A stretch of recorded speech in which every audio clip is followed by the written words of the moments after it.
ऋषि सिंघानिया के केबिन में अचानक उनका सेक्रेटरी विनय भागते हुए आया। वो बुरी तरह हाँफ रहा था। सर सर एक बैड न्यूज़ है। कैसे बताऊं? नेहा मैडम का एक्सीडेंट हो गया है। विनय हड़बड़ाता हुआ बोला। विनय का बॉस सिंघानिया इंडस्ट्रीज का ओनर ऋषि एक्सीडेंट के बारे में सुनकर सुन पड़ गया। वो जैसे अपनी जगह पर ही जड़ हो गया था। उसने बोलने की कोशिश की पर उसकी जुबान लड़खड़ाने लगी। ये कैसे हो सकता है? अभी थोड़ी देर पहले ही तो हम डेट प्लान कर रहे थे। ये अचानक कैसे? ऋषि अपने आप में बड़बड़ाने लगा। उसने जोर से अपनी टेबल पर हाथ मारा। टेबल पर रखा भरा पानी का ग्लास फर्श पर बिखर कर टूट गया। ऋषि का दिल भी कांच के इसी ग्लास की तरह फिर से टूट गया था। ऋषि सिंघानिया दिल्ली का एक जाना माना बिजनेसमैन था और आज तीसरी बार उसके साथ किस्मत ने ये मजाक किया था। नेहा ऋषि की तीसरी मंगेतर थी जिसका अभी कार एक्सीडेंट हुआ था। हॉस्पिटल में वो मौत से अपनी जंग लड़ रही थी। नेहा से पहले ऋषि की 2 और एंगेजमेंट हो चुकी थी, लेकिन एंगेजमेंट के कुछ ही दिनों बाद बारी बारी दोनों की एक्सीडेंट में जान चली गई थी। इस बार फिर से ये होने पर ऋषि ने अपना आपा खो दिया था। विनय, कुछ गलती तो नहीं हुई तुमसे? अभी 1 घंटे पहले हमारी बात हो रही थी, अचानक उसका फोन कट गया था। विनय का फेस ऋषि को सच्चाई बयां कर रहा था। ऋषि अब दुखी हो गया था। विनय अपने बॉस को सिंपैथी देते हुए बोला, हाँ सर, तभी उनका फोन बंद नहीं हुआ था। हाईवे पर उनकी कार को एक ट्रक ने पीछे से टक्कर मार दी। विनय ने धीमी आवाज में जवाब दिया, इट्स नॉट पॉसिबल। जाओ फिर से चेक करो, जरूर कोई गलती हुई है, किसी और का एक्सीडेंट हुआ होगा। ऋषि अपने घुटनों पर बैठ विनय से रिक्वेस्ट करते हुए बोला, आई एम सॉरी सर, मेरी कार मैडम से थोड़ी दूर ही थी। एक्सीडेंट मेरी आंखों के सामने ही हुआ। जब मैंने वहां जाकर देखा तो मुझे भी यकीन नहीं हुआ था। मैडम की कार उल्टी पड़ी हुई थी। मैं तुरंत उसको हॉस्पिटल लेकर गया और सीधा यहाँ आया। सोच रहा था आपको तभी फोन कर दूं, पर हिम्मत नहीं हुई। उनका ये फोन आप रख लीजिए। नेहा का फोन देखकर ऋषि को यकीन हो गया कि विनय सच कह रहा है। हॉस्पिटल वाले क्या बोले? विनय, वो ठीक तो हो जाएगी ना? विनय ने बिना कोई देरी किए जवाब दिया, सर ट्रीटमेंट शुरू हो जाएगा थोड़ी देर में, अभी तक कुछ कंफर्म नहीं है। विनय ने अपनी नजरें झुका ली थी। चलो गाड़ी निकलवाओ, let's go to the hospital. Rishi Neha का फोन अपने बैग में रखते हुए चलने के लिए रेडी हो गया था। विनय जल्दी से ऋषि की ओर बढ़ा और उसे समझाने लगा, सर प्लीज अभी आप वहां मत जाइए। आप जाएंगे तो मीडिया में खबर पहुंच जाएगी, शायद अभी तक पहुंच भी गई होगी। आप वहां गए तो फिर से आपके बारे में रूमर्स को हम रोक नहीं पाएंगे, और फिर सिंघानिया इंडस्ट्रीज को। विनय आगे कहते कहते रुक गया। Please sir. ऋषि इस वक्त बहुत ही हेल्पलेस महसूस कर रहा था। विनय, तुम क्या चाहते हो? मैं यहाँ हाथ पर हाथ रखकर बैठा रहूं और वहां वो जिंदगी और मौत के बीच जूझती रहे? सर, डॉक्टर आपको बड़े अच्छे से जानते हैं, वो वहां की पल पल की खबर आपको देते रहेंगे। बस सर आप प्लीज यही रहिए, वहां मत जाइए। इस बात को सुनकर ऋषि वापस अपनी कुर्सी पे बैठ गया और ना जाने किस सोच में डूब गया। विनय अपने बॉस की सिचुएशन समझ रहा था। तभी एक फोन आया और वो केबिन से बाहर चला गया। ऋषि केबिन में अकेला बैठा था। दरअसल ऋषि के दादाजी की वसीयत के हिसाब से ऋषि के 26 साल के हो जाने पर उसे सिंघानिया ग्रुप का मालिक बना दिया जाएगा, पर एक शर्त थी कि पूरे शेयर्स उसे तभी मिलेंगे जब उसकी शादी हो जाएगी। इसी वजह से काफी टाइम से ऋषि के घर वाले उसके लिए लड़की ढूंढ रहे थे। आज से पहले जिन 2 लड़कियों से ऋषि की शादी होने वाली थी, उनमें से एक की कार एक्सीडेंट से मौत हो गई थी और दूसरी की जान लिफ्ट में आई गड़बड़ी के चलते चली गई थी। खैर, ऋषि उन लड़कियों से शादी सिर्फ अपने परिवार की मर्जी के चलते कर रहा था, पर नेहा ऋषि के बचपन की दोस्त थी और कुछ समय पहले ही वो अमेरिका से अपनी पढ़ाई पूरी करके वापस आई थी। अपर सर्कल में ऋषि को लेकर हादसों के बारे में अफवाहें तो उड़ रही थी। ये ऋषि किसी ना किसी दिन कंपनी ही डुबाएगा। इसके साथ जो भी लड़की जुड़ती है उसके साथ कुछ ना कुछ हो ही जाता है, या तो इसकी कुंडली खराब है या ये मनहूस है। ऐसे ही और भी अफवाहें थी। मुझे तो लगता है कि इसके अंदर कोई जानवर छुपा है। हर बार ऐसा कैसे हो सकता है? जरूर इसका कोई राज उन लड़कियों को पता चल जाता होगा और ये उन्हें मरवा देता होगा। बड़े बड़े लोगों की ऐसे बड़े बड़े राज होते ही हैं।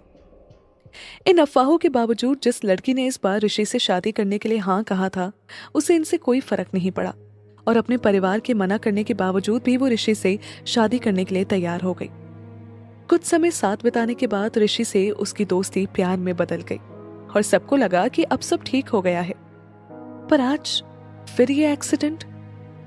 ऋषि अपने केबिन से खुले आसमान की ओर देखकर मन ही मन सोच रहा था, क्या सच में मेरी किस्मत में कोई पार्टनर नहीं? क्या मैं जिसको भी चाहूंगा उसका यही हश्र होगा? अचानक विनय फिर से केबिन में अंदर आया और ऋषि से बोला, सर सर। ऋषि ने विनय की तरफ देखा पर वो कुछ नहीं बोला। जो खबर अभी अभी उसे फोन पर पता चली थी वो ऋषि को बताना जरूरी था। सर, अभी मैडम के घर वालों का फोन आया है। वो लोग आप दोनों की शादी तोड़ना चाहते हैं। वो अब कोई रिस्क नहीं लेना चाहते। उन्हें लगता है ये शादी तोड़ दी गई तो मैडम की जान बच जाए। ऋषि को यह सुनकर गुस्सा आ गया। वो किसी अंधविश्वास में नहीं मानता था, लेकिन वो नहीं चाहता था कि अब उसकी वजह से किसी की जान जाए। ऋषि ने विनय को सीधा ऑर्डर दे दिया, वो जो भी चाहते हैं अभी उनको हाँ कर दो। मुझे ये बताओ, नेहा ठीक है ना? विनय बड़ी धीमी आवाज में हिचकिचाए हुए बोला, सर वो अब कोमा में है। पता नहीं कब तक उन्हें होश आ पाएगा। ऋषि ये सुनकर अपना सर पकड़कर बैठ गया। विनय ने आगे कहा, और सर, नेहा मैडम के घर वालों ने आपके घर वालों से इस रिश्ते को तोड़ने को बात कर भी ली है। वो भी इस एक्सीडेंट की वजह से अपने रिश्ते नेहा मैडम के घर वालों से खराब नहीं करना चाहते, इसीलिए वो मान गए। What the hell? कब तक मैं दूसरों के हिसाब से अपनी लाइफ जीऊंगा? कब तक वो मेरे लिए डिसीजन लेते लेंगे? ऋषि अब अपना आप खो रहा था। तभी केबिन के गेट पर आहट हुई। विनय के बुलाने पर असिस्टेंट अंदर आई और उसने ऋषि को देखते हुए कहा, सर, जूही इंडस्ट्री से मिस जूही आई हैं। उनकी अपॉइंटमेंट थी आज आपके साथ। ऋषि को इस वक्त इन सब बातों में कोई दिलचस्पी नहीं थी। वो सेक्रेटरी को मना ही करने वाला था कि विनय बोल पड़ा, उन्हें अंदर आने कह दीजिए। ऋषि को विनय की इस हरकत पर गुस्सा तो आया, पर वो उसके साथ शुरू से कंपनी में था, इसीलिए असिस्टेंट के सामने उसने उसे कुछ नहीं बोला। सेक्रेटरी के जाते ही विनय ऋषि से बोला, सर, जूही इंडस्ट्रीज को हमने काफी बड़ा लोन दिया था, उसी के बारे में बात करने मिस जूही आई हैं। लोन टेन्योर खत्म हो रहा है और अमाउंट बड़ा है, बात करना जरूरी है। विनय की बात पूरी हुई और तभी जूही अंदर आई। उसके चेहरे पर घबराहट साफ थी। विनय और ऋषि को सीरियस देख वो और भी नर्वस होने लगी। खुद को संभालते हुए उसने कहा, हेलो मिस्टर सिंघानिया। इतना कहकर वो ऋषि के बोलने का इंतजार कर रही थी, पर वो कुछ नहीं बोला। जूही को थोड़ा अजीब लगा। वो फिर से बोली, मैं जूही इंडस्ट्रीज के ओनर मिस्टर महेंद्र की बड़ी बेटी जूही पाठक हूं। सर, मैं आपसे हमें दिए लोन के बारे में बात करना चाहती थी। अब भी ऋषि से कोई जवाब ना पाकर जूही रुक गई। तभी विनय ने जूही को बोलते रहने के लिए कहा, मिस जूही, आप प्लीज बोलिए, सर सुन रहे हैं। जूही हड़बड़ाकर आगे बोली, जी वो मैं कह रही थी कि लोन। ऋषि ने अचानक जूही की तरफ देखा और वो रूडली बोल पड़ा, मिस जूही, पूरा दिन नहीं है मेरे पास। जूही डर सी गई। वो हिचकिचाते हुए बोली, आई एम सॉरी सर, वो मैं कह रही थी मेरे पापा की तबीयत कई दिनों से खराब है, इसीलिए हम अभी लोन चुकाने की हालत में नहीं है। अगर आप हमारे लोन का टेन्योर फिर से बढ़ा देते तो I will do anything. Please, मैं हमेशा सिंघानिया इंडस्ट्रीज की लॉयल रहूंगी। ऋषि गुस्से से गुर्रा पड़ा, टेन्योर बढ़ाऊं? मैं यहाँ कोई चैरिटी चला रहा हूं क्या? It's business. अगर लोन टाइम पे रीपे नहीं कर सकते तो लेते क्यों हो? ऋषि हमेशा इतना रूड नहीं रहता था। इस तरह जूही पर चिल्लाकर वो खुद भी हैरान था। विनय ने गहरी सांस लेते हुए जूही से कहा, miss Juhi, I am sorry, but please understand, हमारी कंपनी की कुछ पॉलिसीज है और हम उन्हीं के हिसाब से चलते हैं। हम आपके लिए रूल्स तो बदल नहीं सकते। आपको टाइम पहले भी एक्सटेंड किया गया है, अब हम कुछ नहीं कर सकते। जूही ये सब जानती थी, पर फिर भी वो उम्मीद कर रही थी। जूही मायूस होकर जा ही रही थी कि तभी पता नहीं ऋषि को जूही के मायूस चेहरे में क्या दिखा। रुको। जूही ने कंफ्यूज्ड होकर ऋषि की तरफ देखा और उसके कुछ बोलने का इंतजार करने लगी। ऋषि भी जूही को ही देख रहा था। कुछ रुककर वो बोला, विल यू मैरी मी? जूही ऋषि की इस बात पर दंग रह गई। विनय के भी होश उड़ गए थे। जूही कुछ हिचकिचा कर बोली, मैं यहाँ लोन टेन्योर पढ़ाने बोल रही हूँ और आप मुझसे शादी करने बोल रहे हैं? ऋषि बहुत ही नॉर्मल टोन में बोला, हाँ। जूही को ऋषि का ये एटीट्यूड बहुत बुरा लग रहा था।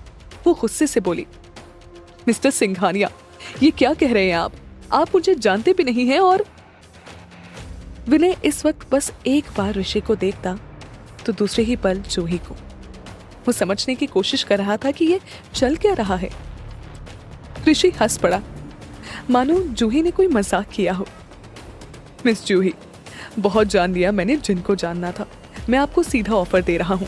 आपको टेन्योर बढ़वाना है, बढ़ जाएगा, बल्कि आपका पूरा लोन ही माफ कर दूंगा। आपको मेरे साथ एक कॉन्ट्रैक्ट मैरिज करनी होगी। जस्ट आंसर यस और नो। जूही ने इस तरह की सिचुएशन अब तक सिर्फ फिल्मों में देख रखी थी। उसे अंदाजा भी नहीं था कि कभी उसे इस तरह कोई फैसला करना होगा। वो ऋषि के इस ऑफर पर डाउट कर रही थी। ये कोई ट्रिक क्वेश्चन है क्या सर, या वाकई आप सीरियस हैं? मिस जूही, मैं जानता हूं आपके दिमाग में अभी क्या सवाल चल रहे हैं, लेकिन आप क्यों कैसे करती रहेंगी तो ये ऑफर अभी कैंसिल हो जाएगा। मुझे आपकी सारी शर्तें मंजूर है, लेकिन आपको मेरे हिसाब से कॉन्ट्रैक्ट मैरिज करनी होगी। इस शादी में फायदा सिर्फ आपका ही है। अगर आप अच्छे से सोचें तो बाकी डिसीजन आपका है। Just answer. जूही के दिमाग में जो चल रहा था वो अचानक उसकी जबान पर आ गया। देखिए, मेरा एक बॉयफ्रेंड है राहुल, वो भी बिजनेसमैन है and he loves me a lot. मैं उसे क्या जवाब दूंगी? मैं किसी से शादी कैसे कर सकती हूँ? तभी ऋषि ने उसकी आंखों में आंखें डालकर बड़े आराम से कहा, इमोशनल होकर नहीं, प्रैक्टिकल होकर सोचिए मिस जूही। ऐसे मौके बार बार नहीं मिलते। एक बात और, शादी के बाद मैं आपको छूंगा भी नहीं। ये शादी सिर्फ कागज पर होगी। जूही को समझ नहीं आ रहा था कि वो ऋषि के सवालों का काउंटर कैसे करे। मिस्टर सिंघानिया, लेकिन मेरा बॉयफ्रेंड इस बात पर कैसे यकीन करेगा? ऋषि ने अपने हाथ में पेन उठाकर जूही की ओर रखते हुए कहा, मिस जूही, अगर उसे आपसे प्यार होगा, वो आप पर वाकई यकीन करता होगा तो वो जरूर समझ जाएगा। जूही के दिमाग में राहुल का चेहरा घूम रहा था। एक तरफ उसके पापा की बनाई जूही इंडस्ट्रीज थी और दूसरी तरफ राहुल। अगर ये डील नहीं होगी तो जूही इंडस्ट्रीज का क्या होगा? जूही कोई फैसला नहीं ले पा रही थी। कुछ देर सोचने के बाद जूही ने ऋषि की आंखों में आंखें डालकर अपना फैसला सुनाया। ऋषि भी इस फैसले को सुन सरप्राइज्ड हो गया। तो क्या फैसला लेगी जूही? आखिर ऋषि नेहा के एक्सीडेंट के बाद जूही को अचानक से ये शादी का ऑफर क्यों दे रहा है? क्या जूही अपने पापा की बनाई इंडस्ट्री के लिए अपनी जिंदगी से समझौता कर लेगी? क्या जूही का हाल भी ऋषि की बाकी मंगेतरों के जैसा होगा?